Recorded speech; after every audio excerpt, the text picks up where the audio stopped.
If you've ever disturbed a plant and seen a cloud of flying white insects, your plant may have a whitefly infestation.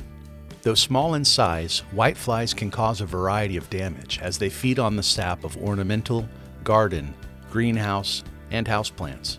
By following these steps, you can prevent and control a whitefly infestation. Despite the name whitefly, these winged, sap-sucking insects are not really flies. They get their name from the off-white waxy substance that they produce to coat their bodies and wings. In addition to their bright white wings that help them stand out against most green foliage, adult whiteflies have a triangular body shape and are quite small, ranging from 1/12 to 1/8 of an inch. They hatch from eggs that are even smaller. The eggs are laid on the underside of plant leaves in a circular or spiral pattern, ranging in color from light yellow to brown, and may be covered with a layer of wax for protection. When checking your plants for this pest, be sure to examine the underside of leaves. This is where the eggs are laid, and the adults will often hang here as well. Also inspect any newly emerged plant growth, as they prefer to feed on the young leaves of ornamental and edible plants. You may have also noticed signs of an infestation with your plant. Whiteflies use their sucking mouthparts to extract the sap of plants, which results in yellow, wilted, curled up leaves. This feeding process also produces a sticky substance called honeydew that can cover the plant. The sweet honeydew attracts ants and can lead to the growth of sooty mold on the plant.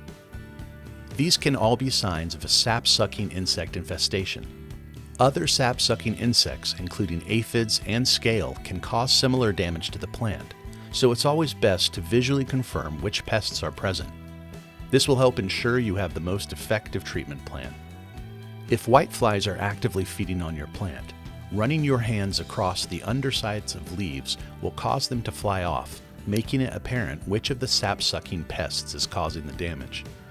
You can also place sticky traps near a suspected infestation to capture pests nearby.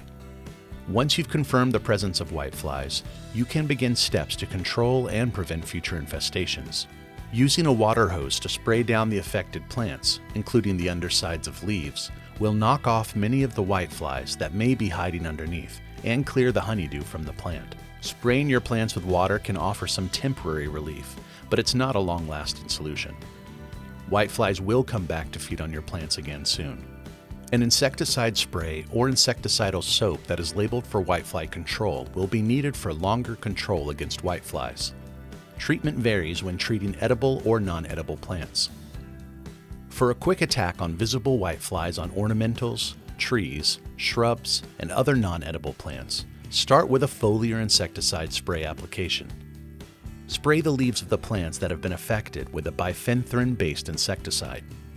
Make sure to cover the undersides of leaves where whiteflies and other sucking pests like to hide. Follow the mix and application instructions on the product you select for the most effective treatment. You can follow up the foliar insecticide spray with a systemic insecticide application. A systemic root drench application with a product containing imidacloprid or dinotefuran will offer a longer-lasting residual effect, but will take some time to fully spread through the plants you've treated. This type of treatment can work hand-in-hand with the initial foliar spray treatment for longer-term control. If you are treating edible plants, such as fruit or vegetable plants, apply insecticidal soaps or neem oil sprays. Consult the label of the products you select for how long you must wait after applying to harvest and eat from these plants. When applying horticultural oils or insecticidal soaps, take care to avoid use in hot weather, typically above 85 degrees Fahrenheit, as these types of products can cause leaf burn under bright sunlight. While it's best to avoid treating outdoor plants that are in bloom, if you do need to apply a foliar spray to a flowering plant, apply it in the morning or evening hours to reduce the risk to pollinators. To safely and effectively get rid of whiteflies on your plants, be sure to read and follow the usage and application instructions on the label of any product you select. And it's that easy with the expert help from DoMyOwn.com. Subscribe to our channel for more DIY and product videos.